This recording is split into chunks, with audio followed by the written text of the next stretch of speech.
말씀으로 계신 주 내 영이 충만하네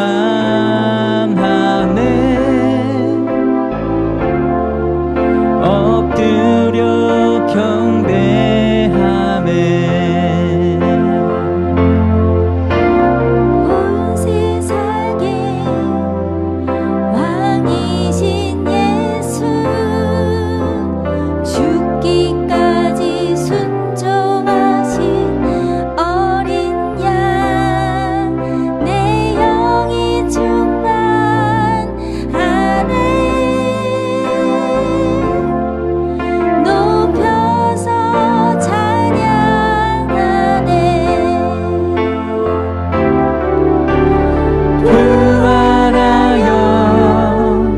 다시 오실 예수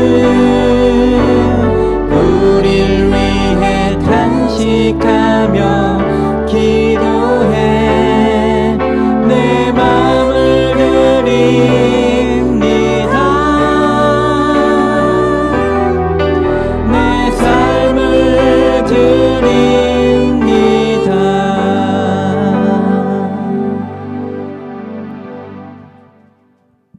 공동체적 주일 저녁 예배 오신 여러분 환영합니다. 먼저 공지를 좀 드려야 되겠는데요. 저희가 7월 중순부터 잠깐 브레이크 타임을 갖습니다. 그래서 미리 뭐 몇 번 계속 공지를 좀 드리겠는데 7월 첫 번째 주, 두 번째 주까지 하고서 그 다음에 저희가 한 3주간 정도 브레이크 타임을 갖고 시즌 1을 다시 한번 되돌아보면서 더 발전된 모습으로 돌아오기 위해서 그런 시간들을 이제 가질 예정입니다. 또 계속해서 광고를 할게요. 이 공동체적 주일 저녁 예배를 계속 진행하면서 이 시간을 통해서 저희들과 또 함께 시청하시는 분들이 많은 힐링과 또 쉼을 얻었다는 얘기들을 저희도 느끼고 또 이렇게 보신 분들도 얘기해 주셔서 이 시간 하기를 잘했다 그런 생각을 하게 됩니다. 오늘 이 시간에도 같이 주님을 찬양하고 주님을 선포하면서 진정한 쉼이 있는 공동체적 주일 저녁 예배를 함께 같이 드리도록 하겠습니다. 찬양하시겠습니다.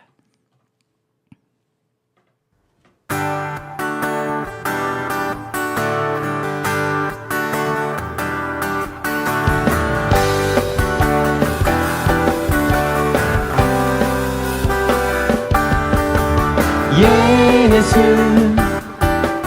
주 승리하심 찬양해 예수 주 사랑 놀라와 예수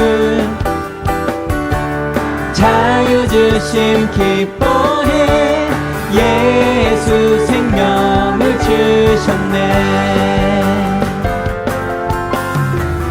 구원의 주님 자유케 하셨네 모든 죄의 멍에를 주가 깨뜨리셨네 우리 기뻐해 승리의 주님 우리 마음 주께 향하네 예수 주 승리하심 찬양해 예수 주 사랑 놀라와 예수 자유 주심 기뻐해 예수 생명을 주셨네 주님의 성령 내 안에 계시니 담대히 주께 나갈 담력을 얻었네 주 임재 안에서 문제는 사라져 우리 마음 주께 향하네 예수 주 승리하심 찬양해 예수 주 사랑 놀라와 예수 주심 기뻐해 예수 생명을 주셨네. 예수 주 승리하심 찬양해 예수 주 사랑 놀라워 예수 자유 주심 기뻐해 예수 생명을 주셨네. 예수 생명을 주셨네.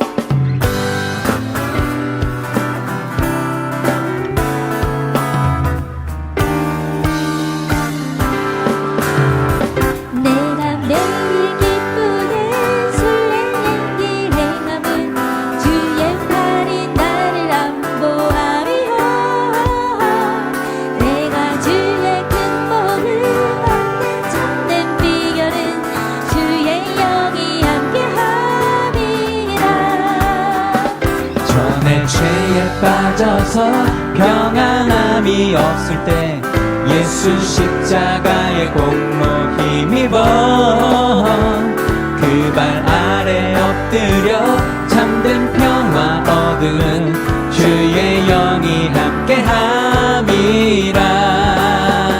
성령이 계시네 할렐루야 함께하시네. 좁은 길을 걸으며 밤낮 기뻐하는 것 주의 영이 함께함이라. 나와 동행하시고 모든 염려 아시니 나는 숲의 새와 같이 기쁘다. 내가 기쁜 마음으로 주의 뜻을 행함은 주의 영이 함께함이라. 성령이 계시네 할렐루야 함께하시네. 좁은 길을 걸으며 밤낮 기뻐하는 것 주의 영이 함께함이라. 세상 모든 욕망과 나의 모든 정욕은 십자가에 이미 못을 박았네. 어두운 밤이 지나고 무거운 짐 벗으니 주의 영이 함께함이라. 성령이 계시네 할렐루야 함께하시네. 좁은 길을 걸으며 밤낮 기뻐하는 것 주의 영이 함께함이라. 좁은 길을 걸으며 밤낮 기뻐하는 것 주의 영이 함께함이라.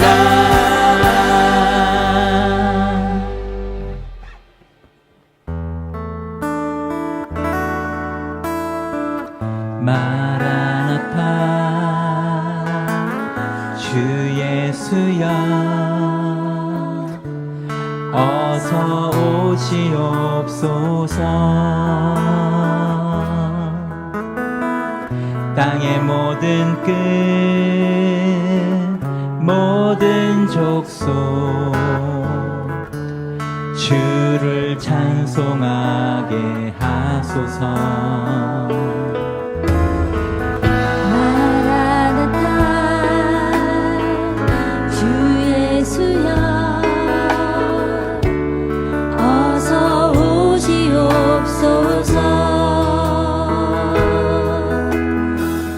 모든 열방이 주께 돌아와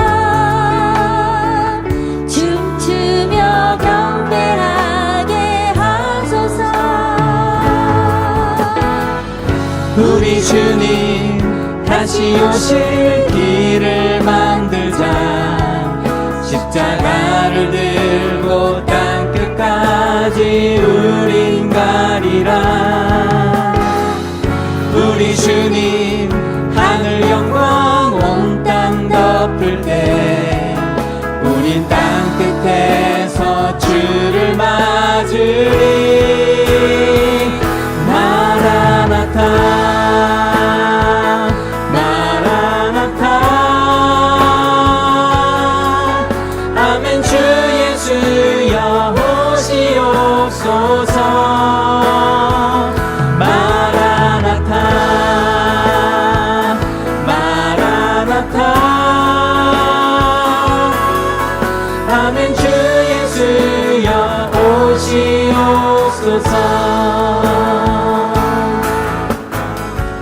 우리 주님 다시 오실 길을 만들자. 십자가를 들고 땅끝까지 우린 가리라. 우리 주님 하늘 영광 온 땅 덮을 때 우린 땅끝에서 주를 맞으리. 마라나타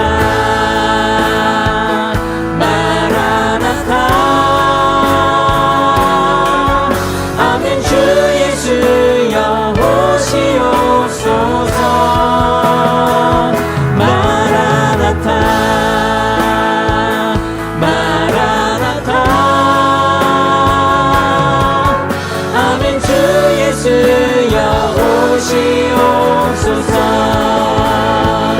마라나타 마라나타.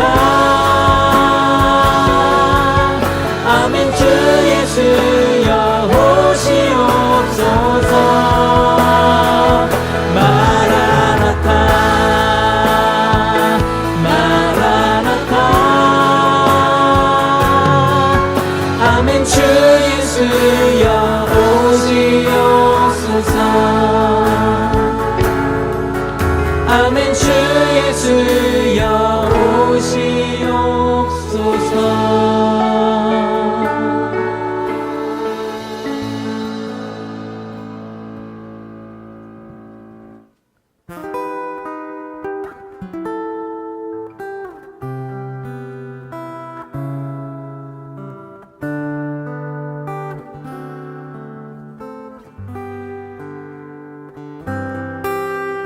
내 주를 가까이 하게 함은 십자가 짐 같은 고생이나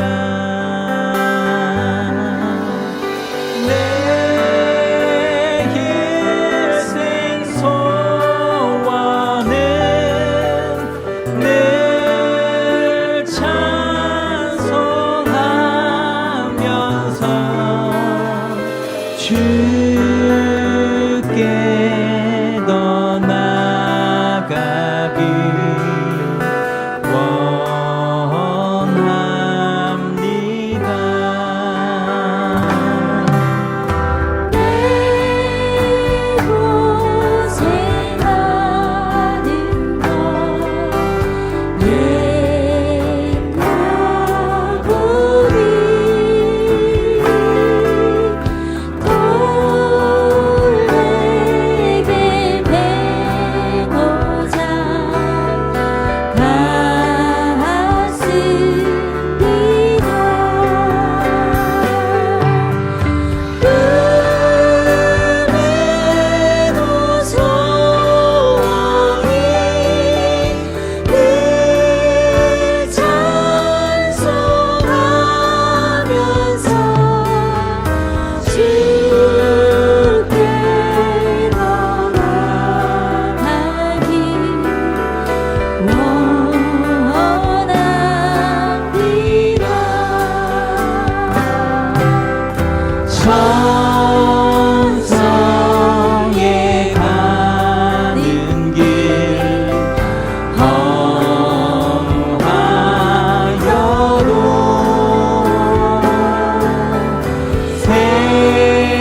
반갑습니다. 오늘 에베소서 6장 5절에서 9절 말씀을 가지고 하나님의 동역자로 세상 속에 살기라는 제목을 가지고 함께 은혜를 나누고자 합니다.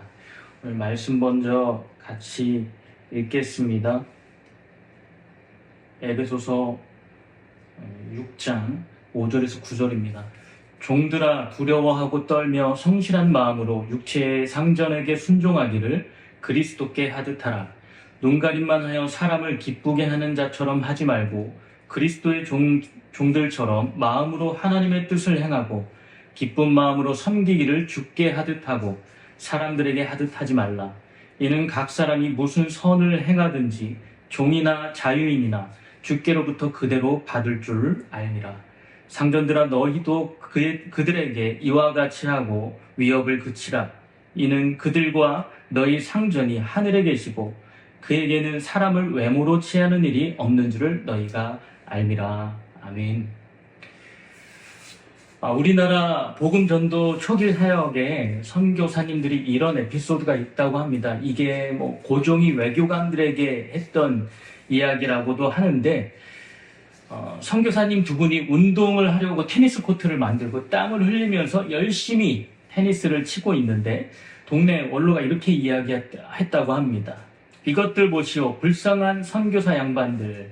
뭐 때문에 그렇게 힘들게 노동을 하시오.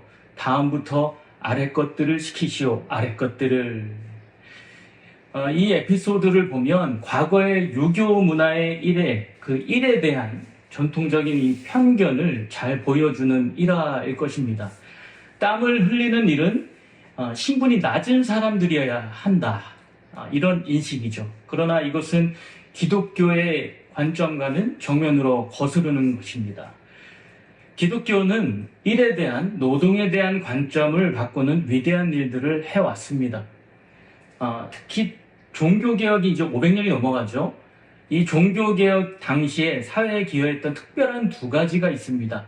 그것은 첫 번째는 모든 신자의 제사장직, 모든 신자가 제사장이다라는 것이고, 그래서 평신자와 사제 사이의 존재의 벽을 허물었습니다. 또 하나가 있다면 그것은 모든 직업의 성직성을 발견하고 강조한 것입니다. 무엇이 성직인가라는 것이죠. 직업을 바라보는 관점에 관한 이야기입니다. 개혁자 칼빈은 이런 이야기를 남겼습니다. 그 직업이 우리를 직접적으로 재짓게 하는 것이 아니라면 그 직업의 종류가 직업의 거룩성을 결정하지 않는다. 중요한 것은 그 직업에 임하는 동기, 직업을 수행하는 태도, 직업의 목적이 그 직업의 거룩함을 결정한다라고 이야기했습니다. 물론 목사도 성직이죠. 그러나 목사도 성직이 되지 못할 수도 있다는 겁니다.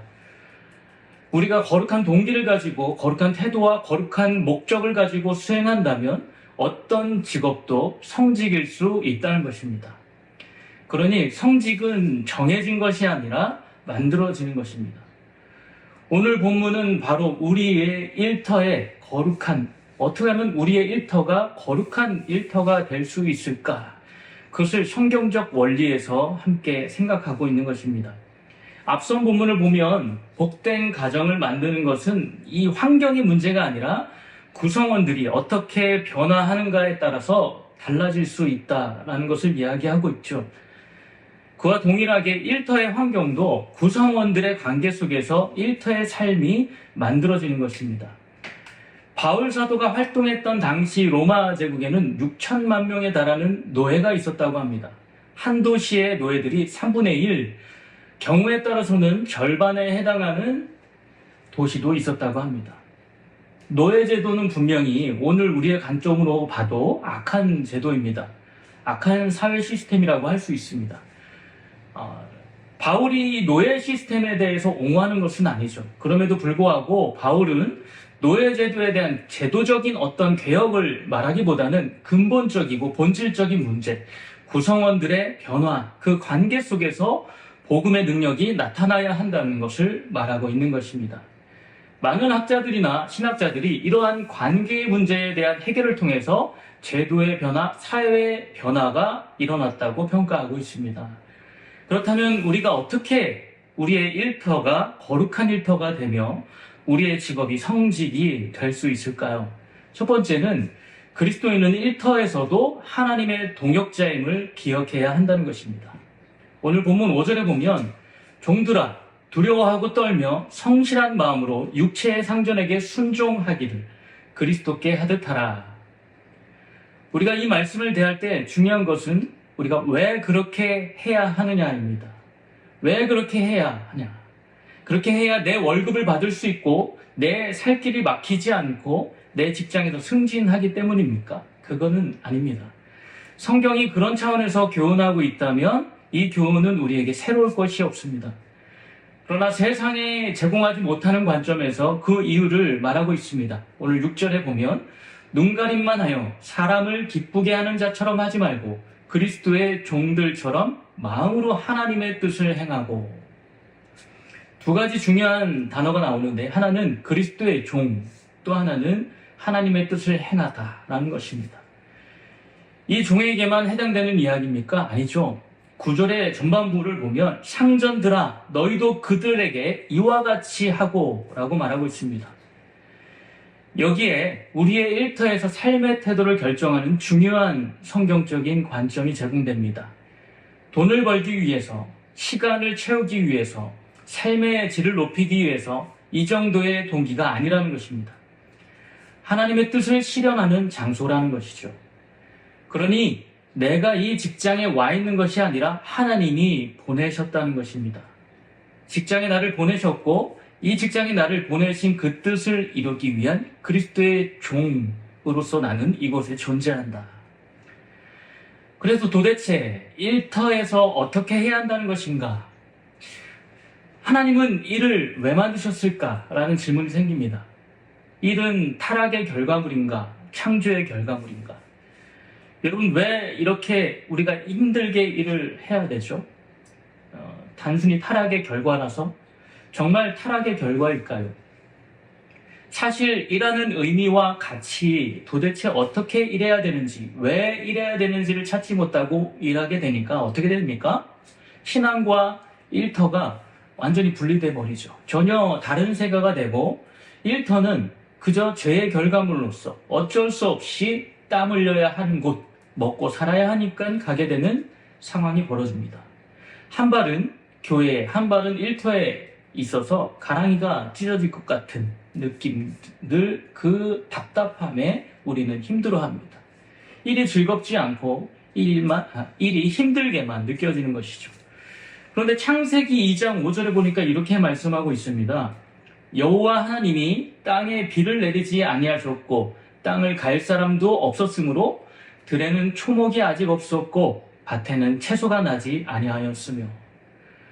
그 전능하신 하나님께서 그까짓 풀도 나게 하시고 사람이 없이도 모든 걸 다 하실 수 있었는데 왜 사람이 없다고, 왜 초목이 나지 않게 하셨을까? 왜일까요? 하나님은 태초부터 우리와 함께 그 하나님이 지으신 세계를 운영해 나가기를 원하셨다는 것입니다. 하나님께서 우리와 함께 일하도록 사람을 초청하신 그 하나님의 목적과 마음이 이미 창조의 질서에서부터 드러나고 있는 것입니다. 하나님께서 이 세상을 창조하시고 통치하시는 그 역사 속에서 우리를 통해서 일하시기를 원하시는 하나님의 초청이라는 것입니다. 이게 참 멋지지 않습니까? 타락의 결과로 일의 본질도 타락한 것이지 일 자체가 타락의 결과는 아니라는 것이죠. 우리는 일의 유전자를 태초부터 받은 것 같습니다. 하나님이 태초부터 하신 것이 무엇이죠? 일을 하셨지 않습니까? 창조. 정말 온 세상을 만드셨으니 정말 하나님이 전심으로 우리를 위해서 보시기에 좋았더라 라고 말씀하실 만큼 멋진 세상을 창조하셨습니다. 여기서 우리의 정체성이 발견됩니다. 무엇이냐면 우리가 하나님의 동역자로 이 세상에 존재한다는 것입니다. 그런데 이것을 항상 신앙 안에서만 적용하죠. 어디 선교 갈 때는 하나님의 동역자로서 우리가 그 속에 파송된다라고 이야기를 하고, 그런데 집안에서 가족을 돌볼 때 하나님의 동역자라는 생각을 하나요? 알바할 때도 하나님의 동역자는 아니고 회사 나가서 일할 때도 그때는 하나님의 동역자라는 생각을 하지 않습니다. 그러나 하나님은 언제나 일상에서 모든 일의 동역자가 되길 원하신다는 것입니다. 그 일이 청소일이든 의사 가운을 입고 있든 법정에서든 가르치는 일이든 건설 현장에서 노동을 하는 일이든 운전을 하는 일이든 예술을 하는 일이든 상관없이 나는 하나님의 동역자다. 왜냐하면 이미 하나님께서 태초에 그렇게 우리를 창조하셨기 때문입니다. 그렇다면 우리가 일하는 목적이 발견되는 것입니다. 대학교 졸업생 중에 취업에 희망하는 곳 1위가 삼성이라고 합니다. 졸업자 25%. 그러니까 삼성에 갈 수 있는 그 상황이 되는 모든 사람들은 웬만하면 삼성을 가고 싶어 한다는 것이죠. 목적이 뭘까요? 큰 회사에 가고 싶어서 돈을 많이 벌고 싶고 또 좋은 스펙 또는 다른 사람의 앞에서 성공한 사람으로 보이고 싶어서 이런 이유들이 대부분일 것입니다. 대학생들만 그렇습니까? 여러분, 우리는 어떻습니까? 일의 목적을 분명히 찾지 못하면 진정한 성공을 이룰 수 없습니다. 왜냐하면 하나님께서 그 일의 진정한 성공이 무엇인지 또 일하는 목적이 무엇인지 우리에게 이미 이야기하셨기 때문입니다. 일은 언제나 하나님의 영광을 드러내는 수단이고 그것이 성공이라는 것입니다. 하나님께서 창조하셨을 때 때마다 보시기에 좋았더라라고 말씀하셨죠. 그리고 사람을 만드시고는 심히 좋았다 이렇게 말씀하셨습니다. 이와 같이 하나님이 천지를 지으시고 보니까 사람이 지내기에 사람과 함께 지내기에 참 보기 좋으셨던 것입니다. 그러니 우리 또한 무슨 일을 하든 하나님이 보시기에 좋게 하는 것을 목적으로 삼아야 하는 것입니다. 하나님, 오늘 제가 이런 일을 했는데 오늘 하나님이 보시기에는 어떠셨나요? 하나님, 오늘 제가 하나님이 만나게 해주신 가족들을 이렇게 돌봤는데 하나님의 마음에 보시기에 어떠셨나요? 하나님, 오늘 제가 회사에서 성실하게 진실하게 일했는데 하나님, 오늘 제가 학교에서 열심히 제 삶에 최선을 다했는데 어떠셨나요? 보시기에 좋으셨습니까? 오늘 하루는 하나님과 동역할 수 있는 새로운 우리에게 주어진 기회라고 할 수 있을 겁니다. 그렇다면 우리가 어떻게 하면 우리의 일터가 거룩한 일터가 되며 우리의 직업이 성직이 될 수 있고 하나님이 보시기에 좋은 곳이 될 수 있을까요? 두 번째는 주님을 대하듯 서로를 존중하고 섬겨야 한다는 것입니다. 쉽게 말해서 관계 중심의 일터, 사람을 소중히 여기는 일터를 만들어야 한다는 것입니다. 오늘 본문에 일에 초점을 맞춘 말씀이 아닙니다. 사실은 공동체에 관심이 있으십니다. 15절부터 쭉 살펴보면 그런즉 너희가 어떻게 행할지 자세히 주의하여 지혜 없는 자 같이 하지 말고 오직 지혜 있는 자 같이 하여로 시작해서 성령으로 충만함을 받으라 라고 말하며 그리스도를 경외함으로 피차 복종하라고 말씀하고 있습니다. 이 이후에 부부의 관계, 부모와 자녀의 관계를 통해서 그리스도 안에서 하나됨의 열매는 그 맺는 현장을 쭉 이야기하고 있습니다. 그래서 가정에서 관계 속에서 공간의 확장이 아니라 관계의 확장으로 지금 가고 있습니다. 그러니 우리는 항상 생각해야 될 게 다른 사람을 고려해야 되는 거죠. for me의 싸움이냐, for you의 싸움이냐라는 겁니다. 교회 오면은 for you가 잘 되는 편입니다. 양보나 배려가 비교적 잘 됩니다. 그런데 직장에 가면 for you가 잘 안 되죠. 직장에서 나를 우선시하는 경향이 더 강해집니다. for you는 없어지고 for me만 남게 됩니다. 일터에서도 다른 사람들을 위해서 위하는 마음이 필요한 것입니다. 내 이웃을 내 몸과 같이 사랑하라고 하신 말씀은 교회 안에서만 적용되는 말씀이 아니죠. for me를 했을 때 당장은 성공한 것 같습니다. 나중에 보면 다 실패하는 경우들이 많습니다. 동역하는 사람이 사라지기 때문입니다. 그러나 for you를 하고 있을 때 대부분 성공으로 갈 때가 많습니다. 왜냐하면 for you를 하다 보면 어느 순간 모든 사람이 그것을 함께 동역하고 있기 때문입니다. 나중에 보면 모든 사람이 for you의 대상들이 자신을 돕고 동역하고 옆에 있다는 것을 알게 되죠. 이것이 하나님의 비밀일 것입니다. 세상이 알 수 없는 비밀입니다. 이것은 모든 일을 하나님의 방법대로 할 수 있는 비밀이 여기에 있는 것입니다. 그런데 이게 잘 되나요? 잘 안 되죠. 왜 이렇게 잘 안 될까요? 대부분 일터는 우리의 자아실현의 공간 정도로만 생각됩니다. 나를 위한 장소, 나를 실현하기 위한 장소. 그래서 회사보다는 나 자신을 거기서 무언가를 인정받고 싶고, 내가 주목받고 싶고, 내가 성공하고 싶은 것이 주된 목적이 되어버립니다. 그런데 교회에 오면 어떻습니까? 교회라는 공동체라는 것이 굉장히 중요하지 않습니까? 근데 이게 그 일치가 이루어지지 않는 겁니다. 때로는 이제 교회에 오면 유가 잘 되는 이유가 그것을 함께 할 수 있는 그 분위기가 만들어지지 않습니까? 그러니까 포유를 하게 되면 많은 사람들이 칭찬하죠. 주목하죠. 그리고 참 좋은 사람이다 라는 이야기를 많이 듣습니다. 근데 세상에 나가면 어떻게 됩니까? 그렇게 생활하다가는 세상에서 성공할 수 없다라고 이야기합니다. 직장보다는 교회 일에 우선시하는 사람들이 있습니다. 심지어 직장에서 교회 일을 하기도 합니다. 예를 들면 금요철야가 있어서 금요일에 아무리 중요한 업무가 있어도 간다는 겁니다. 그러면 교회 가서는 박수를 받겠죠. 세상의 유혹에 뿌리 치고 왔다고. 하지만 이것은 그 회사에게는 손해를 끼치는 일이겠죠. 그렇게 우리가 열심히 금철 가면 하나님이 정말 기뻐하실까요? 여러분 정말 그런가요? 직장생활 내가 해야 하는 일을 다 뿌리치고 교회 봉사에 집중하고 하나님이 그것을 기뻐하신다고 생각할 수 있을까요? 그게 정말 하나님이 보시기에 좋았더라 라고 이야기할 수 있을까요? 에베소서 5장 8절에도 이렇게 이야기합니다. 너희가 전에는 어둠이더니 이제는 주 안에서 빛이라. 빛의 자녀들처럼 행하라. 하나님이 우리에게 세상에 가서 빛이 되라고 말씀하셨지 여기가 좋습니다 하면서 우리끼리만 좋게 지내라고 하지 않으셨지 않습니까? 오히려 우리끼리 좋습니다 라고 했을 때 그것이 보기 안 좋아서 흩으신 적은 있어도 교회 봉사나 예배를 통해서뿐만 아니라 직장일을 통해서도 하늘에 계신 주님을 기쁘시게 하고 그분의 영광을 돌릴 수 있음을 우리는 기억해야 하는 것입니다.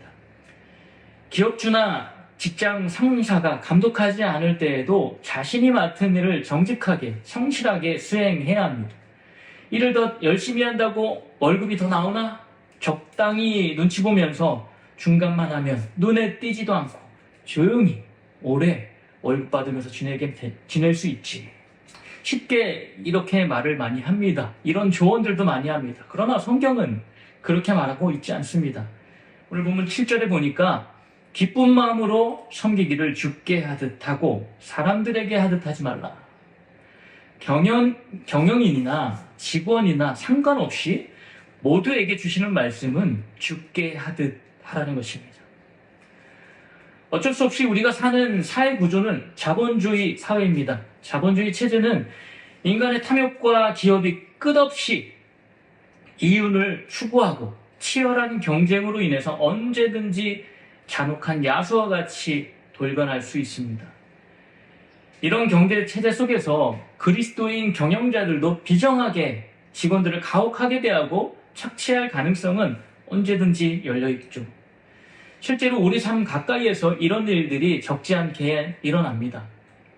직원으로도 마찬가지입니다. 받을 돈을 받으면 된다는 생각으로 눈가림을 하고 그저 밥벌이로 하나님의 동역자로서의 위치는 어디 호주머니 깊은 곳에 숨겨두고 살 때가 있지 않습니까? 여러분 하나님 나라의 가치와 방식, 하나님의 말씀 안에서 경영하고 일하고 계십니까? 혹은 그런 방식대로 일하다가 망하기 십상이라 라고 생각하고 정당하지 않은 세상의 방식을 따라가고 있지는 않으십니까? 눈감기만 하거나 위협으로 대하고 있지는 않습니까? 그렇게 하여서 얻은 이윤, 그 이윤으로 지역교회에 와서 헌금하고 선교 사업에 기부하고 그러면 주를 위해서 일한다고 자기 위안을 삼고 있는 것은 아닙니까? 우리가 직장에서 관계하는 사람들은 우리와 동일하게 하나님의 형상으로 지음받은 사람들입니다. 유대인들의 방식으로 지옥의 불쏘시개로 하나님이 존재하게 하신 분들이 아니라는 것입니다. 또한 우리에게 동일한 구원이 복음이 필요했던 것처럼 그들에게도 동일하게 구원의 복음이 필요하고 영혼의 구원을 받아야 할 사람들입니다. 하나님은 우리가 이 악한 세상 속에서 사회구조를 바라보면서 그저 한탄하고 비관하고 주저앉아 있기를 바라지 않습니다. 하나님의 새로운 인류, 재창조된 거듭난 자들로서 삶의 현장에서도 하나님의 나라의 가치를 실현하기를 원하십니다. 바로 구성원들이 변화해야 된다는 것입니다. 우리는 복음이, 성경적인 원리가 우리의 삶을 바꾸고 우리의 일터를 바꿀 수 있다는 이 믿음과 소망이 있어야 합니다. 이것을 믿을 수 없다면 우리의 삶은 변하지 않을 것이고 우리의 직업은 성직이 될 수 없고 우리의 일터는 갈등이 끊이지 않는 그저 타락의 결과물로 남게 되는 것입니다. 결론적인 말씀을 드리겠습니다. 하나님이 우리의 수고와 아픔을 아시고 반드시 보상하신다는 것을 우리는 믿어야 합니다. 오늘 8절 말씀을 보면 이는 각 사람이 무슨 선을 행하든지 종이나 자유인이나 주께로부터 그대로 받을 줄을 알미라. 주께로부터 그대로 받을 줄을 알미라. 무슨 선을 행하든지. 주님께서 성경 안에서 이미 이러한 평가를 하고 계신 본문이 있죠. 마태복음 25장 21절에 보면 그 주인이 이르되 잘하였도다 착하고 충성된 종아 네가 작은 일에 충성하였음에 내가 많은 것을 네게 맡기리니 내 주인의 즐거움에 참여할지어다 하고 세 가지 칭찬이 나옵니다. 잘했다, 착하다, 충성되다. 세상 사람들도 무슨 일을 잘하기 위해서 엄청난 노력들을 합니다. 엄청난 시간과 체력을 들여서 잘하려고 하죠. 그런데 하나님은 우리에게 이미 잘할 수 있는 능력을 모든 사람들에게 주신 게 아닙니까? 우리가 진짜 주님을 대하듯 모든 일에 모든 것을 쏟아부으면 우리는 그 일을 잘할 수밖에 없도록 하나님 닮은 모습으로 그 형상으로 우리를 지으셨지 않습니까? 죽게 하듯 모든 일에 모든 것을 쏟아부으면 이것은 세상 사람들도 그런데 열심히 하면 잘할 수 있는 단계가 있죠. 그러나 우리는 두 가지가 더 필요합니다. 그것이 바로 잘하였도다. 내가 했던 모든 일이 하나님 보시기에 선해야 한다는 것입니다. 선하다는 말은 예를 들면 내가 만든 상품이 남에게 해를 끼치는 상품인가? 또는 내가 만든 요즘은 인터넷상으로 많이 만들지 않습니까? 이상한 게임을 만든다든지 프로그래밍을 만든다든지 그로 인해서 아이들이 망가진다든지 이런 것은 우리가 구태에 해당한다고 할 수 없겠죠. 또 열심히 노력해서 잘하지만 옆에 사람을 짓누르고 짓밟고 나만 잘 되면 된다는 생각으로 올라갔다면 그것은 정말로 선한 것인가? 구세에 해당한다는 것인가? 아니겠죠. 또 내가 음식점을 한다고 한다면 너무나 돈이 안 남아서 그래서 원재료들을 싼 것으로 쓴다든지 질이 안 좋은 것을 쓴다든지 건강보다는 사람들을 자극하는 맛을 통해서 사람들을 이목을 끌려고 하는 목적을 가지고 있다든지 이것은 구세에 해당할 수 없겠죠. 이것이 바로 선하다에 해당할 수 있는 예들일 것입니다. 그래서 내가 한 것이 정말 유익한가를 생각해야 합니다. 또는 내가 한 일이 다른 사람에게 해를 끼치진 않았는가 이런 것이 선함에 대한 끊임없는 스스로의 평가일 것입니다. 우리가 세 번째 생각해야 되는 것이 충성되었다는 것입니다. 바로 하나님께 충성되었는가. 이것은 무슨 말인가 하면 우리가 하나님을 하나님됨으로 인정하는 것입니다. 우리의 삶 속에서. 그분이 나와 동역자라고 우리가 이야기했습니다.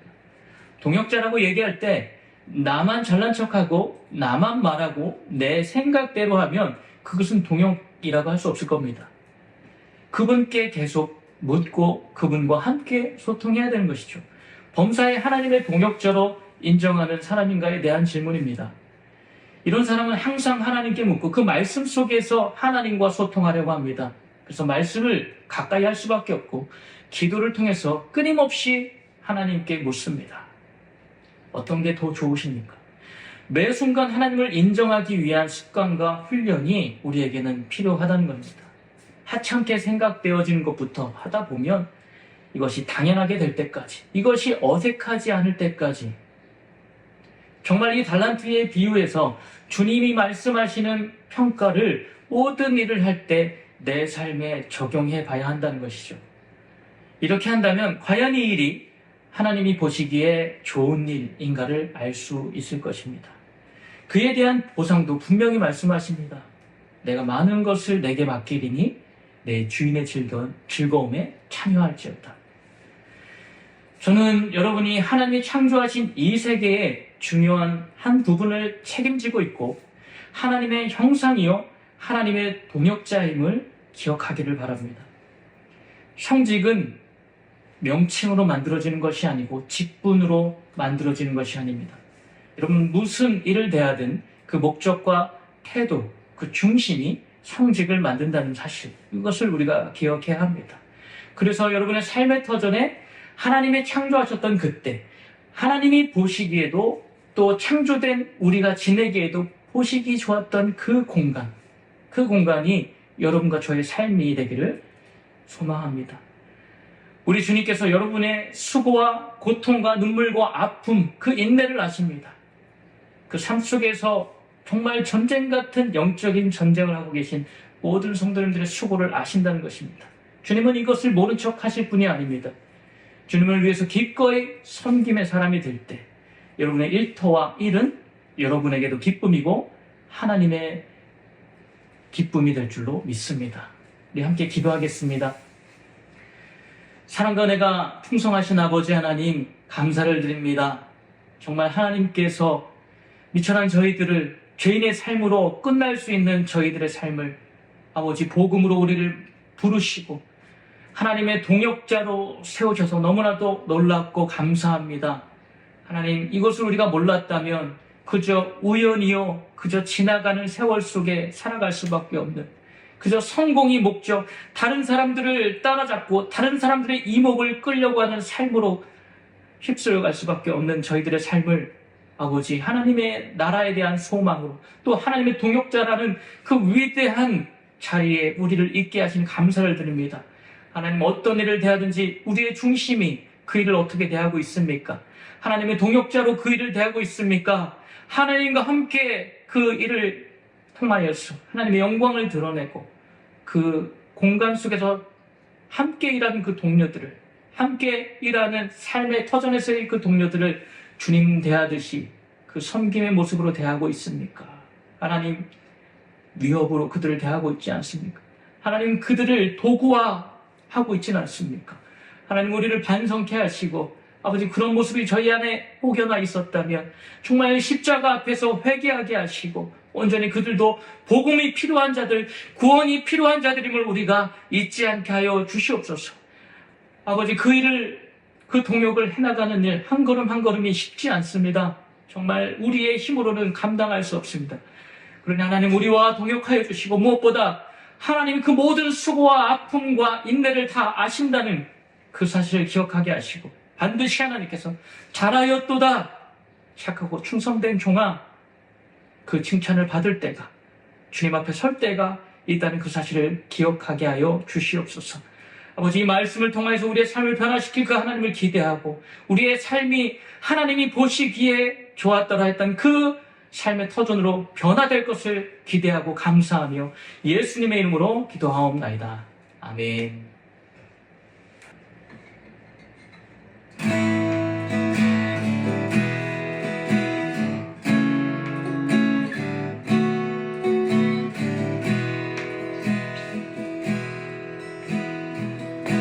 하나님 어디에 나 계시죠?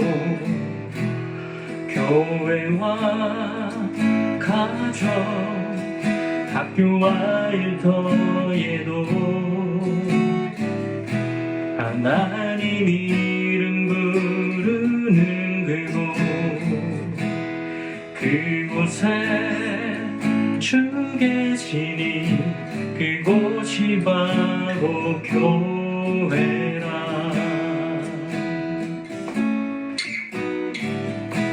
내가 선 그곳이 어디라도 여전히 주님 나와 함께 계시니 하나님 이름 부르며 살리 내 안에 주 계시니 우리가 바로 교회라.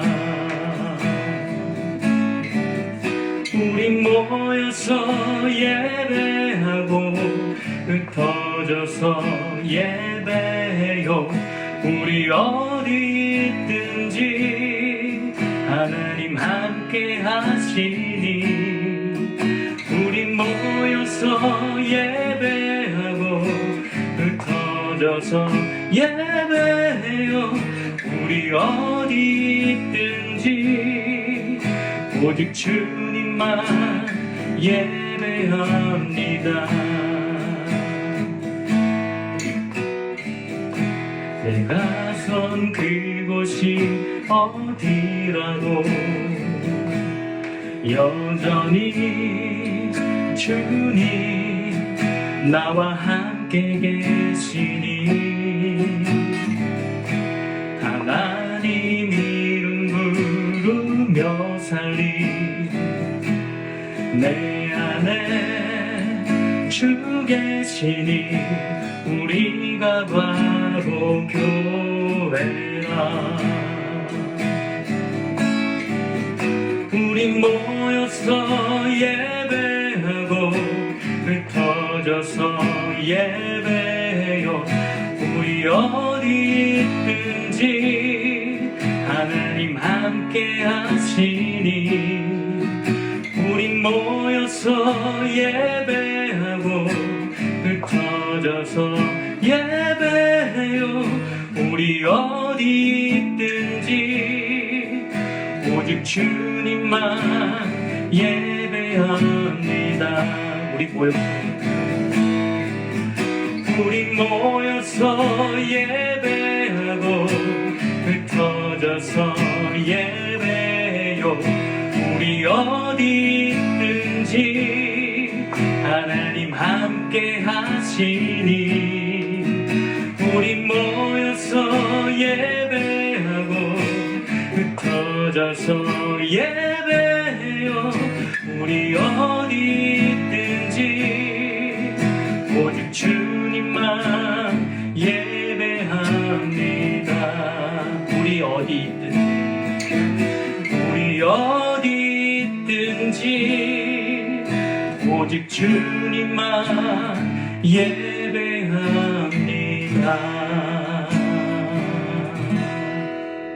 네. 오늘 서동주 목사를 함께 같이 말씀 듣고 또 이렇게 교제하게 됐습니다. 오랜만에 또 만나는 거죠? 네. 네. 저한테는 이제 서동주 목사가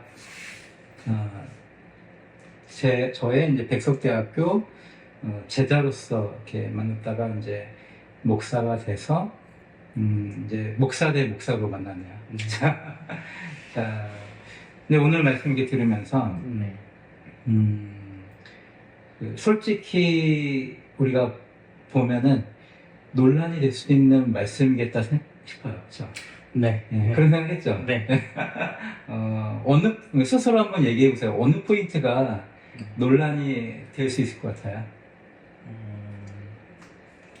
여러 가지 이게 받아들이기에 따라서 좀 죽게 하듯 이 두 번째 파트에서 사실 현실적으로 봤을 때 어려움이 현실적으로 있지 않을까라는 그 부분에 항상 고민을 많이 했어요. 구체적으로 한번 예를 들어서 그 죽게 하듯이라는 포인트가 사실 섬김이 밑바탕이 된 사람을 대하는 기본적인 소양이 있잖아요.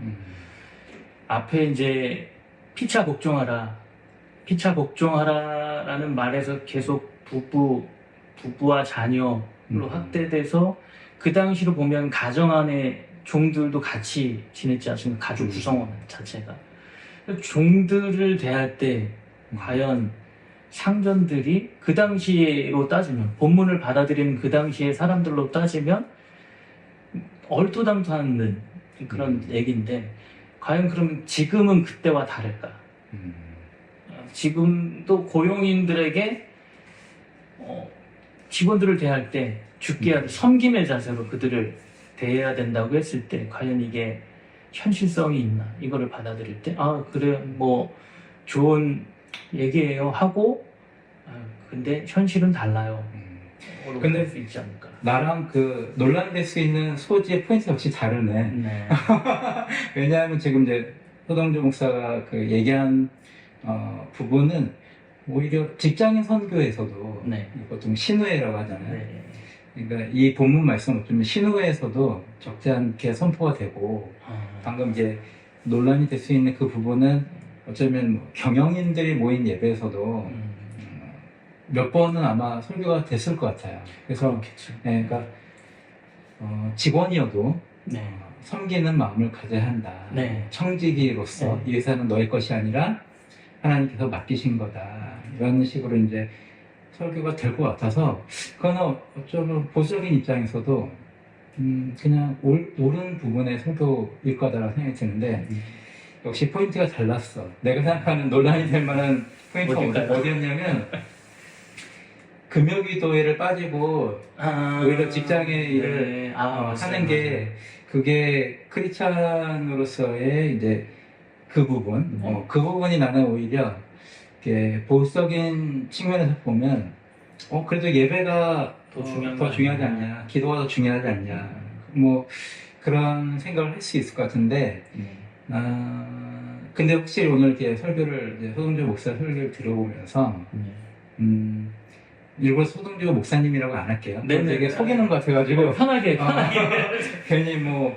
서로 모르는 사이인 것처럼. 네. 예전에 이제 우리 실용음악과 제자였으니까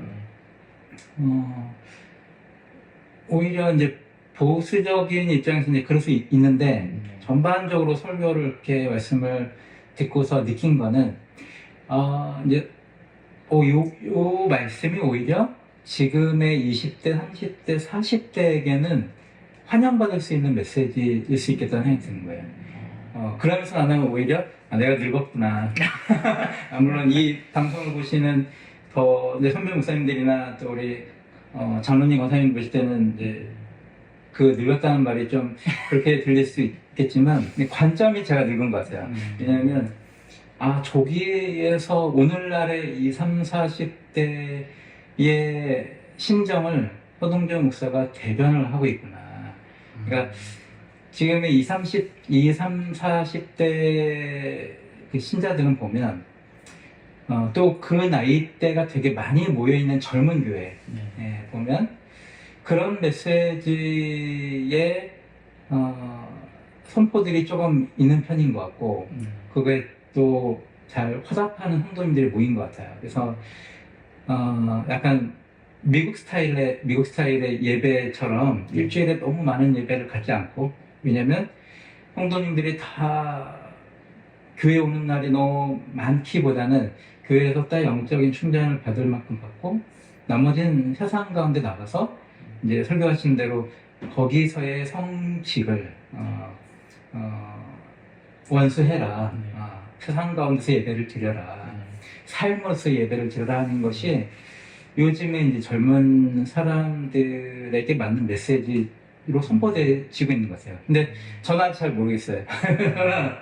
저는 아직 중간에 있는 나이대여가지고 약간 게임 세대 같은 느낌인데 한편으로 근데 그 말씀이 이해가 되고 전반적으로 설교에 사용되었던 이제 성경 구절이나 여러 예화들도 다 이해가 되는데 근데 저게 이제 보수적인 측면에서는 이제 아까 얘기한 대로 그래도 예배가 중요하고 기도가 중요한데 삶의 예배는 삶의 예배대로 드려야 되지만 교회에서의 어떤 공식적인 그런 예배는 있을 때 오히려 거기서 내가 체험받고 세상 가운데 나가서 싸울 또 삶의 예배를 드릴 수 있는 에너지를 충전받고 나갈 수 있지 않냐 하는 논란이 있을 것 같은데 어떻게 생각해요? 그러니까 조금 포인트가 조금은 제가 접근했던 포인트랑은 좀 다른 것 같아요. 이게 삶이나 예배나 이라기보다는 그 자기의 주어진 분명히 자기가 해야 될 일이 있을 때 그것을 내팽기고서라도 여기로 와야 되는 것인가? 그래도 여기를 선택해야 되는 것인가? 그게 과연 하나님 보시기에 괜찮은 것인가? 라는 포인트로 이제 저는 접근을 한 거고. 왜냐하면 이제 제가 후배들도 이제 디자인이나 이런 것들을 하는 아이들 이야기를 보면 그 아이들 그 안에서도 그 회사 안에서도 교회 다니는지 서로 다 잘 안다는 거예요. 근데 몇 시까지 끝내야 되는 마감이 있고 네, 그런 그렇죠. 일인 거죠. 그렇죠. 그런 것도 있고 그런 부분도 있지만 회사에 와가지고 교회 일을 하는 경우도 교회 디자인. 그렇죠. 교회 디자인이나 뭔가 하다못해 프린트라도 뭔가 제작이라든지 이런 것들을 회사의 양해를 구하지 않고 이제 한다든지 이런 것들 이제 생각 가치관을 말하고 싶었어요. 그냥 그 공간에서 주어진 나의 업무가 있고 그 업무를 하지 않고 배제시키고 내가 여기를 왔을 때 그게 과연 맞는 건가? 물론 이제 상황이 되는데도 금요 철야를 안 오는 분들이 훨씬 더 많죠. 근데 이제 상황이 되는 분들이 와서 금요 철야에서 하나님을 만나고 또 삶의 기도의 자리에 기도를 지키고 하는 것은 중요한데 여기에서는 이제 제가 말씀드렸던 거는 이제 자기에게 주어진 것을 커트하고 이제 교회 일에 매진하는 게 과연 그게 맞는 것인가라는. 그러니까 나도 이제 전반적으로 이제 서영주 목사가 얘기하는 그 큰 흐름의 맵을 알겠는데 방금 이제 논란의 소지가 된다고 하는 그런 부분들이 필요 없는 그 논쟁을 일으킬 수도 있겠다. 그런 생각을 조금 이제 그렇죠. 하게 돼서 오히려 지금 한 번 더 얘기할 수 있는 기회를 준 거예요. 본 뜻이 무엇이다라고 하는 걸 얘기하는 거고. 근데 제가 이제 알기로 이제 손조 목사도 역시 그 목사이면서 이중직을 하고 있잖아요. 근데 어쩌면 그렇게 하고 있기 때문에 더 이 부분을 많이 생각하고 묵상하게 된 거겠네요. 아니, 그 전부터 많이 했던 거예요. 그렇게 하기 전에? 네네. 왜 그런 생각을? 이미 이전부터 이제 청년들을 만나고 또는 그 청년이 되는 시기에 청소년 아이들을 만나고 그럴 때 그 아이들이 앞으로 그 만나게 될 사회 구조 속에서 신앙생활도 같이 해야 되는 거잖아요. 어찌됐건 이제는 부모님 따라서 했던 신앙생활이 아니라 본인이 그 안에서 겪으면서 그 안에서 또 자기의 가치관과 신앙을 지켜내야 되는 건데 그런 아이들을 만나다 보니까 과연 이 아이들하고 대화를 할 때 항상 말할 것을 준비를 해야 되잖아요. 그러다 보니까 이제 그때부터 생각을 했던 것 같아요. 근데 제가 이제 삶에서 일터로 뛰어드는 이유도 사실 그런 고민을 많이 하다 보니 입으로만 자꾸 이제 말에 갇혀 있는 누가 그 글 감옥이라고 얘기하더라고요. 말 감옥에 갇혀서는 얘기는 하는데 아이들한테 얘기할 때 뭔가 힘이 없다고 해야 될까요?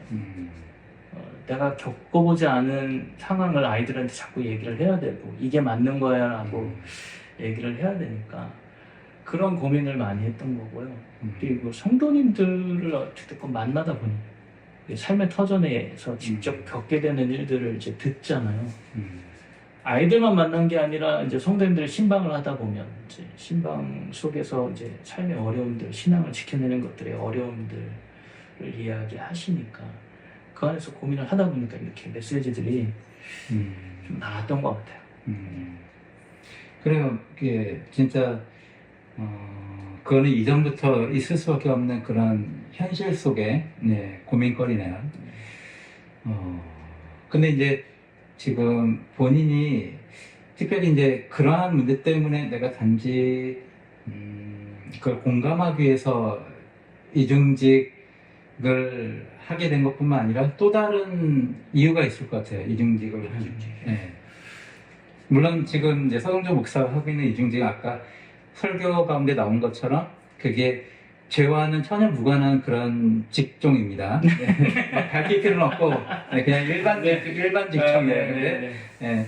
그거를 근데 또 다른 어떤 이유가 있죠? 사실 첫 번째 시작했던 것은 그 설교를 할 때 성도님들의 삶과 무관한 설교한다는 느낌을 많이 받았어요. 일단 작년부 설교를 하기 시작하면서 그리고 작년부 성도님들이 진짜 그때는 더 젊었죠.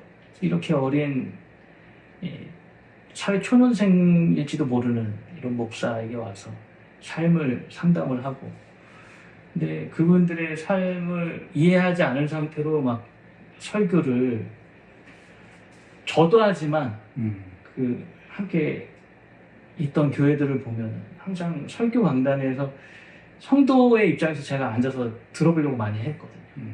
목회자로서 듣는 게 아니고 성도들은 한 주간의 삶을 살고 와서 여기에 어찌됐건 168시간을 일주일 중에 한 2시간, 길어야 2시간 여기 와서 예배를 드리고 있는데 이 성도들은 어떤 마음으로 이 설교를 듣고 있을까 많이 생각을 했었거든요. 근데 너무 힘들었어요, 저 개인적으로. 그리고 너무 정제적인 입장으로 많이 이제 선포가 되어지고 그런 거에서 힘들어 하다가 성도님들이 저한테 자꾸 상담을 하니까 설교에 대해서 너무 제가 감당하기 어려운 뭔가 자꾸 피드백이 저한테 들어오니까 중간에서 너무 힘들어가지고 그러다가 이제 선택한 게 저 아내랑 이제 설득을 했죠. 이게 맞는지 모르겠다. 그래서 우리가 차라리 성도의 삶에 같이 뛰어들고 다만 얼마라도 처음에 이렇게 길게 할 거라고 생각 못했는데 다만 얼마라도 성도의 삶을 뛰어들고 복귀하더라도 그 삶으로 가보는 게 맞지 않나 그런 이제 이야기를 했었죠. 굉장히 이제 파격적인 행보를 한 거네니까. 그냥 제가 힘들어가지고 그냥 하기가 너무 힘들었어요. 왜 그냥 뭐 다들 그냥 봉사들 다 그렇게 하고 있는 거야. 뭘 힘들? 근데 지금 이제 충분히 이해되지만 그냥 다들 모든 봉사들이 대략 그렇게 하고 있는데 왜 서동주 목사는 왜 그 갭을 못 견뎠지? 그게 저희 아버지도 이제 목회를 40년을 하시고 있는데 아버님 목회를 40년을 하시고 이제 돌아가셨는데 40년의 목회를 그 밑에서 있으면서도 이제 많은 설교들을 듣고 이제 했을 거 아니겠습니까? 근데 그러니까 교회에서 일어날 수 있는 많은 일들을 봤죠. 그 안에서도 보면서 또 교회에서도 세상보다 못한 어떤 모습들도 보지만 세상에 나가서는 또 교회보다 또 괜찮은 어떤 어찌 보면은 겉으로 봤을 때 그런 모습들도 보고, 그러니까 거기에서 늘 고민했어요. 아버지 밑에서 같이 있을 때도 그러니까 목회자로서 가정 안에서 제가 목회자를 또 바라보고 강단에선 목회자를 바라보고 삶의 목회자를 바라보고 이미 거기에서부터 쌓여왔던 것 같아요. 이미 거기에서부터. 뭔가 이게 조금 다른 결이 동시에 두 개가 공존하는 게 어색하다라는 느낌을 받았던 거네요. 그러니까 너무 다르다? 그러니까 어느 정도 그래도 교집합이나 이렇게 맞물리는 교회는 너무 교회 중심돼 있고 성도들은 교회만 있는 게 아니라 세상도 같이 있는데 교회에 있는 모든 교육자나 이런 부분들은 그냥 교회의 세계가 전부인 세계인 것 마냥 그렇죠. 얘기하니까 이 밖에서 생활하는 성도님들이 방향을 잡아달라고 계속 요구를 하게 되는 상황을 맞닥뜨리게 됐던 얘기죠. 뭐 한 가지 진짜 조금 저를 고민 많이 하게 했던 별거 아닐 수도 있는데 그냥 지나칠 수도 있는데 일단 성도님이 이제 교회만 오면 항상 그 강단에서 정제를 많이 했어요. 근데 뭐 어떤 예를 들어 어떤 정제를 해요? 썬데이 크리스찬 한때 왜 일주일 중에 주일만 나오냐 이거예요? 그때 한참 유행을 많이 했어요. 썬데이 크리스찬이라는 용어를 써서 그러니까 수요일이나 금요일 안 나오기 때문에 그 정제가 시작된 거예요. 그러니까 단순히 그냥 예배를 참석 여부 음. 그걸 가지고 이제 주중에 이제 참석을 안 하면 신앙 다. 그런데 그분이 저한테 와서 얘기했던 거는 자기는 그 주중에 정말 참석할 수 없는 상황 속에서 정말 사모함이 있어도 못 참석하다가 주일은 정말 내가 너무 사모하는 마음으로 나왔는데 나와서 듣는 얘기가 당신은 썬데이 크리스찬이오라는 거죠. 수요일에 금요일 기도에 안 나왔기 때문에. 그렇죠. 그분은 근데 새벽 기도도 나오시거든요. 근데 그것도 그건데 그분이 이제 남편을 위해서 새벽마다 기도를 정말 신발을 가지고 와서 기도를 하시고 남편의 신발을 가지고 와서 남편 전도를 위해서 기도하셨는데 그래도 겨우겨우 데리고 왔어요. 겨우겨우 데리고 왔는데 그런 설교만 계속 하신 거예요. 이게 한두 주 한 게 아니고 그거를 이제 달 단위로 거의 비슷한 메시지를 들으신 거죠. 남편이 어렵게 자기는 이제 교회에 왔는데 근데 그분들에 대한 고려는 없는 거예요. 교회가.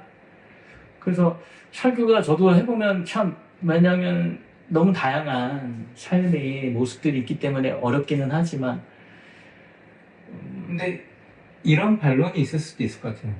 그러면 그 어쩔 수 없는 그 상황을 바꿔달라고 기도해서 주중에 예배도 나올 수 있는 사모하는 마음이 있다고 하시니까 주중에 예배도 나올 수 있는 그런 근무 여건이 될 수 있도록 하나님께 간구해서 그렇게 변화된 상황 가운데 주중 예배를 드릴 수 있도록 왜 더 기도하지 않냐 이런 식으로 분명히 얘기했을 것 같은데 저는 그렇게 못하겠어요. 저는 그냥 듣는 입장이었던 것 같아요. 제가 그 당시에 그 부분에 대해서 이렇다 저렇다라고 단정적으로 말씀드리기도 힘들었고 그래서 그냥 힘든 것 상황 속에서 그냥 들어드리고 이해합니다. 그냥 공감 정도? 그 정도밖에 할 수가 없었죠. 그럼 지금 이제 소동주 목사는 이제 교회의 그 부교육자로 지금 사역을 하고 있죠. 네. 근데 이제 주중에는 이제 일을 하고 네. 주일날만 이제 부교육자를 하고 있는 거잖아요. 네. 그렇죠? 근데 그게 이제 어느 정도 지금 이제 그 시간들을 통해서 요 패턴이 이제 안정이 됐을 거예요. 그렇죠? 네. 그래서 이제 본인이 목표한 바대로 그 밸런스가 잘 이렇게 이루어졌나요?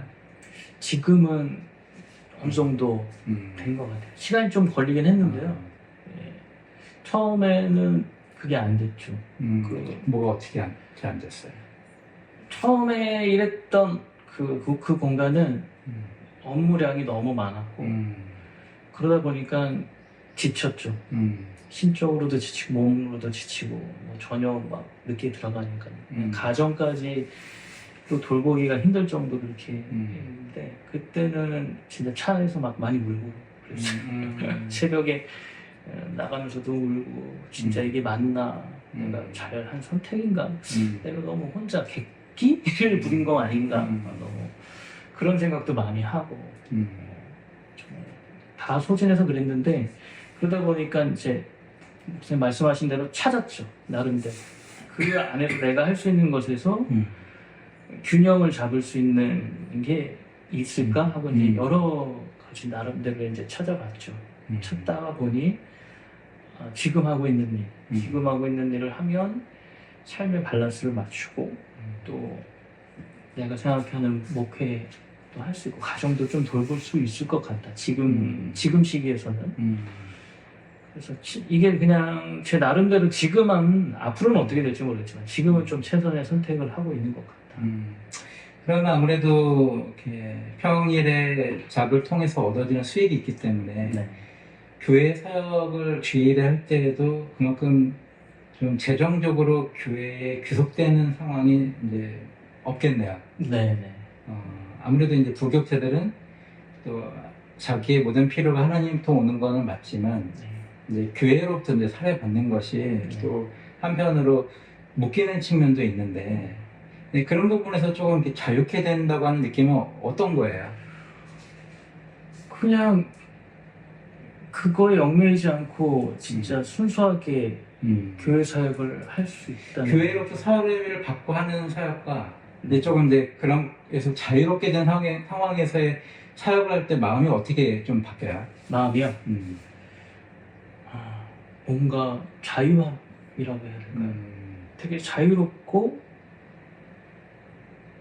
진짜 전 마음을 거기에만 쏟을 수 있는 것 같아요.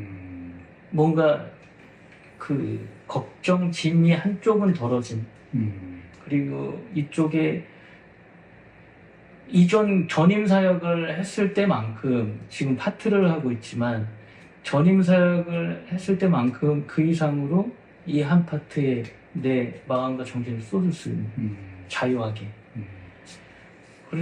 그러다 보니 뭔가 더 뭔가 하고 싶고 뭔가 더 잘하고 싶고 열매를 좋게 하려면 어떻게 해야 될까를 고민하게 되고 그런 이제 사역에 있어서 네. 그래서 그런 마음의 여유, 정신적인 여유가 오히려 생긴 것 사역을 같아요. 더 윤택하게 만드는 네. 일이 되어버렸어요. 네. 근데 이제 아무래도 이제 평신도들의 문제는 또 평신도의 문제인데 이제 목회자의 이중직은 교단에서 네. 굉장히 하지 마라.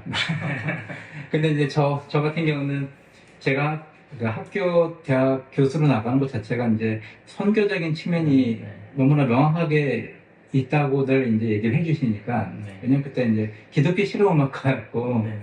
이제 기독교 문화사역자를 키워내는 그런 일이었다 보니까 저 같은 경우는 사회적으로 볼 때는 이중직인데 네. 이게 선교의 측면으로 생각돼서 허용이 됐단 말이에요. 근데 지금 이제 저는 그 부분에 대한 지금의 흐름 잘 몰라요. 관심이 별로 없어서. 근데 지금의 목사의 이중직은 뭐 어느 정도 교단이 이렇게 하지 마라 하고 있는지 그거에 대한 논란 뭐가 있는지 그런 게 소식 알고 있는 게 있어요. 아무래도 한때 이제 신명 물어나면 안 되고 어떤 유명한 목사님께서 목회자 세미나였던 것 같아요. 목회자들만 모여가지고 하는 세미나였어요. 그래서 거기에서 이중직에 대해서 굉장히 부정적으로 얘기하셨고 부교육자들의 어떤 사역 태도에 대해서 굉장히 정죄하시는 그런 언급들을 많이 하셔서 논란이 되게 많이 됐었거든요. 그래서 그거에 대한 뭐 반박 후배 이제 일하는 목회자들이 가불론박이 엄청 심했었고 그래서 거기에 대한 반론 뭐 언급되는 유튜브도 굉장히 많이 올라왔었고 근데 그 현실적으로는 그것을 어떻게 막지는 못하시는 것 같아요. 그럴 수 있겠네요. 왜냐하면 지금 카페 목회를 하시는 분도 어떻게 보면 이중직하는 거인 거잖아요. 네. 카페 목회를 하시는 분도 계시고 어떤 분들은 이제 뭐 미용을 하시는 분들도 계시고 그러니까 여러 지금 생각보다 다양하게 하고 계세요. 그렇구나. 근데 보통 카페 목회를 하면 굉장히 많이 허용될 것 같은 분위기고 네. 그거 외에 다른 직업을 하면서 기준이 모호한 거죠. 그러면 약간 해서는 안 될 이중직 같이 느껴지기도 하고 일반 사무를 만약에 한다면 근데 카페를 하게 되면 이거 어차피 여기가 교회 장소이고 확실히 그 전도의 그런 도구가 될 수 있는 모형이다라고 해서 많이 허용이 되는 것 같아요. 그러니까 뭐 서성조 목사 얘기한 것처럼 그 기준이 모호한 상태로 지금 그냥 쭉 흘러가고 있는 거거든요. 그냥 이제 아까 예배에 대한 노래를 우리가 선택을 했고 또 다른 노래도 이제 예배에 대한 그 찬양을 이제 선택을 했는데 특별히 이렇게 물론 이제 앞에 설교가 이제 삶의 예배에 대한 그런 설교 내용이었기 때문에 더 그랬겠지만 또 한편에 이제 예배 인도자로서 예배에 대해서 좀 요즘에 생각하고 있는 어떤 흐름이나 그런 것들이 있어요? 예배 인도를 하고 있죠. 네. 예배인도 물론 곡에 대한 고민도 뭐 안 할 수는 없지만 회중에 대한 고민이 좀 왠지 회중들이 너무 나이가 많아져서? 그것도 있고요. 또 나이가 많으신 분도 있지만 같이 예배드리는 청년도 있고 그런 이제 회중에 대한 고려를 안 할 수가 없더라고요. 그러니까 목회 찬양 인도만 할 때랑 이제 목회를 좀 어느 정도 하고 성도들과 교제가 이루어지고 나서 그냥 또 찬양 인도를 할 때랑 무게가 다른 것 같아요. 그래서 그 찬양을 통해서 성도들이 이제 성전 안에 들어올 때부터 어떻게 하면 이분들이 삶의 무게를 좀 더 내려놓고 진짜 좀 자유로운 마음으로 하나님을 만나고 예배할 수 있을까? 거기에 흐름이라든지 가사라든지 이런 것들을 설교만큼이나 고민을 좀 많이 하는 것 같아요. 그래서 시간이 좀 걸려요. 그럼 예배 오전에 찬양도 하고 또 오후 예배 찬양도 하고 그래요? 오후에도 원래 제가 했는데 이제 할 사람이 없었죠 그때는. 근데 이번에는 이제 부교육자 그 전도사님이 한 분 더 오셔가지고 그분이 오후에는 이제 그분이 하고 오전에는 이제 제가 그러면 찬양도뿐만 아니라 교육부서를 또 맡았어요? 찬양인도 하고 바로 내려갑니다. 아, 교육부서? 네. 그럼 주일에 그냥 봐봐야 되겠네. 네, 바쁩니다. 아니, 만약 그러다가 교회에서 사역을 더 확장하라고 하면 어떡해? 이제 고민을 해야죠. 그럼 전임으로 사역해라. 이렇게 만약에 제안이 들어오면 어떻게 하시는 거예요? 아직은 생각을 안 해봤어요. 지금 교회 상황, 제가 지금 섬기고 있는 교회 상황이 그렇게 할 수 있는 교회 상황은 아닌 것 같아요. 거기가 아니어도. 아니어도. 만약에 전임 사역을 내가 언젠가 다시 하겠다 이런 생각은 해본 적이 있어요? 아직은 없었던 것 같아요. 이대로 쭉 네. 현재로서는 가야겠다 이 생각을. 지금 제가 사역하고 있는 교회가 이제 친구 목사님이 담임 목회 청빙을 받은 교회거든요. 그래서 사실 이런 케이스도 사실 흔치는 않잖아요. 그렇지. 친구 목사의 협력 목사라는 이름으로 가긴 하죠. 부교육자로 이제 부목사로 이렇게 들어가는 경우는 사실은 잘 안 들어봤거든요. 생소한데. 담임 목사가 내 친구야. 이런 경우는 흔하지 않지. 근데 이런 경우로 잘 협력이 되고 동역이 되는 것을 이렇게 함께 한 공동체로 살아가는 것도 뭔가 후배나 주변 목회자들에게 어떤 한쪽의 길을 여러 목회 다양성 중에 한쪽의 길을 한번 보여줄 수 있는 시간들은 아닐까 그런 생각도 하거든요. 저희 아내랑 이제 처음에 갈 때 우리가 이 교회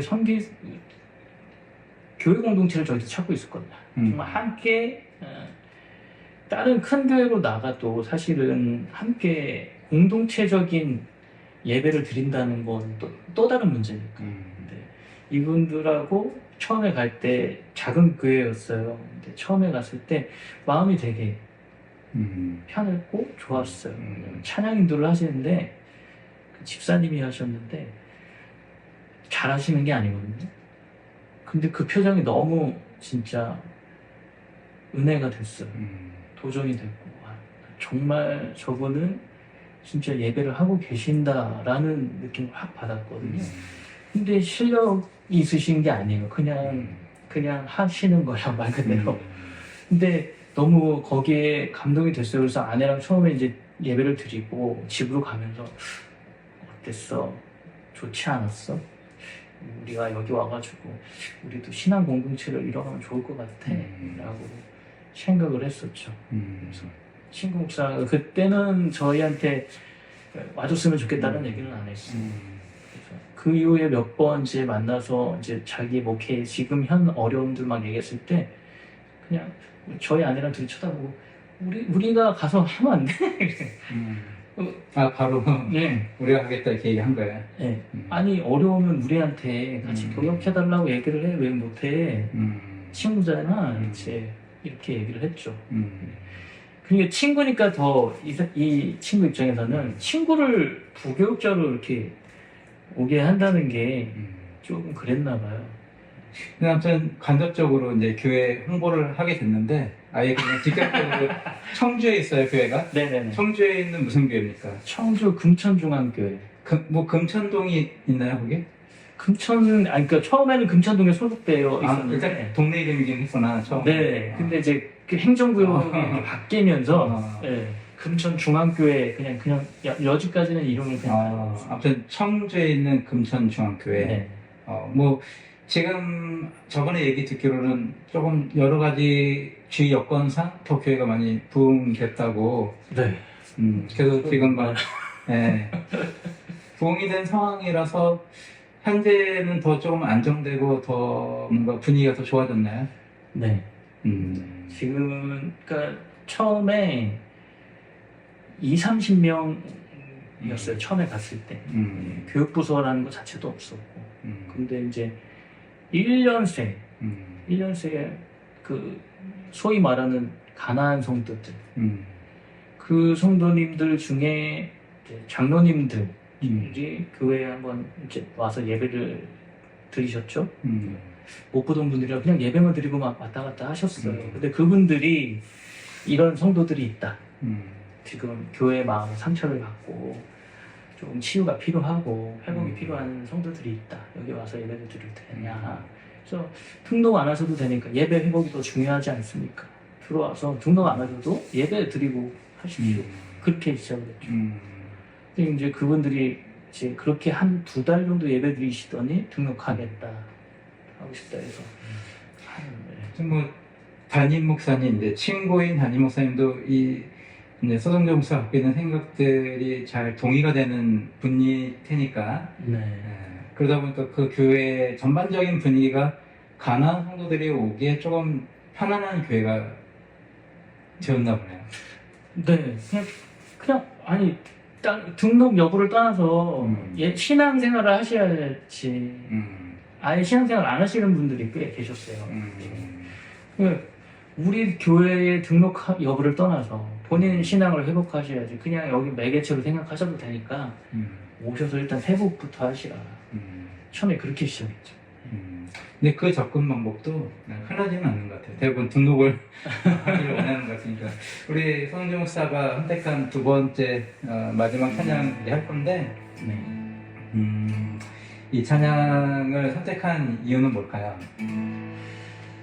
그 말씀을 준비하면서 그러니까 말씀 속에서 살아가야 되는 삶의 터전은 아무도 예배하지 않는 아무도 예배하지 않는 곳에서 주님을 예배하고 아무도 찬양하지 않는 그곳에서 주님을 찬양하고 아무도 삶 속에서도 헌신하지 않는 그곳에서 내가 삶으로 헌신하고 삶으로 증거하는 그런 곳이 되기를 원합니다. 주의 보혈로 덮어지고 내가 선이 곳이 주의 거룩한 곳 되고 주님의 향기가 물들이는 그런 곳이 공간이 되길 원합니다. 라는 찬양이 생각이 나서 찬양하게 됐습니다.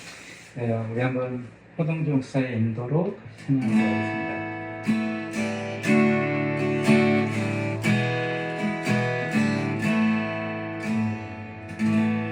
아무도 예배하지 않는 그곳에서 주를 예배하리라.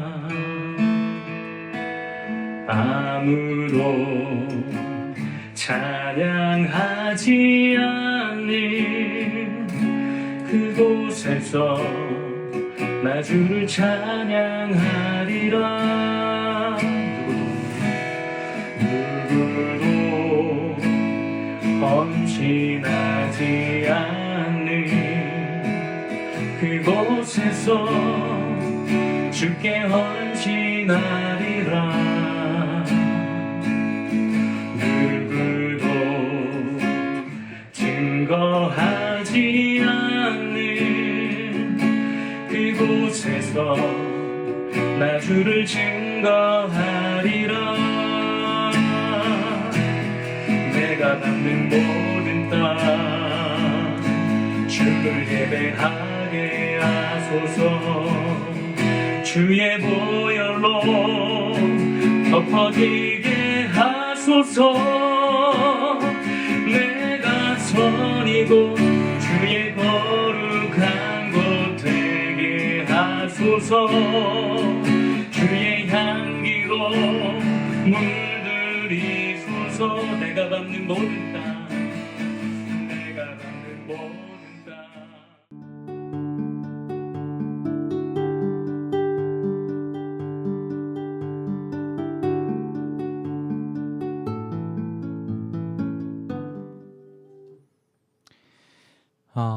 선배 목사님들을 통해서도 좋은 것들을 배우게 되고 큰 은혜를 받는데 제자인 목사님을 통해서도 많은 이렇게 머리를 땡 하고 이렇게 때리는 아주 중요한 메시지를 또 이렇게 보게 되었습니다.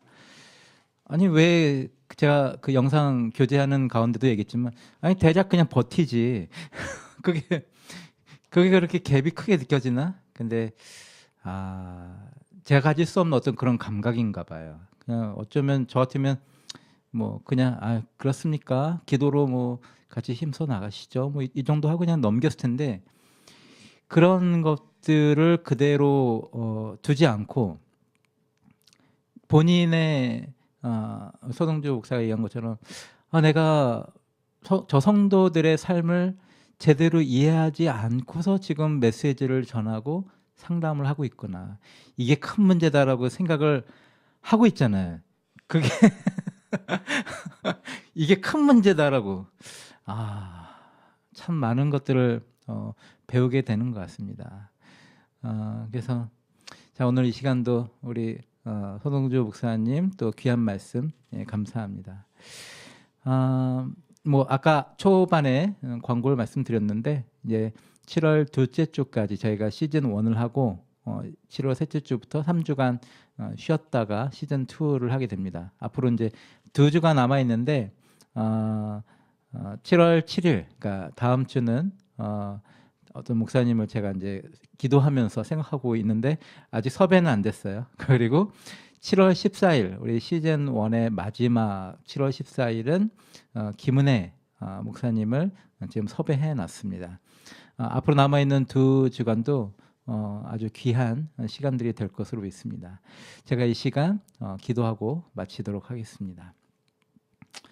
주님 감사합니다. 우리에게 주님의 말씀을 대언하는 목사님들을 특별히 오늘 이 시간 서동주 목사를 또 우리에게 보내어 주셔서 귀한 삶의 예배 또 그에 관련된 귀한 말씀을 듣게 하심을 감사합니다. 회개합니다. 또 반성합니다. 우리의 눈을 열어주시고 또 우리의 마음을 주님께서 이끌어 주시옵소서. 지금 우리 주 예수 그리스도의 은혜와 하나님 아버지의 놀라우신 섭리와 성령 하나님의 날마다 역사하심이 삶의 예배에 대해 다시 한번 고민하고 그렇게 살아가기로 결정하는 우리 공동체적 주일 저녁 예배 함께하고 있는 모든 성도님들과 또 사역자 머리 위에 지금부터 영원까지 함께 하시기를 예수 그리스도의 이름으로 축복하며 기도합니다. 아멘.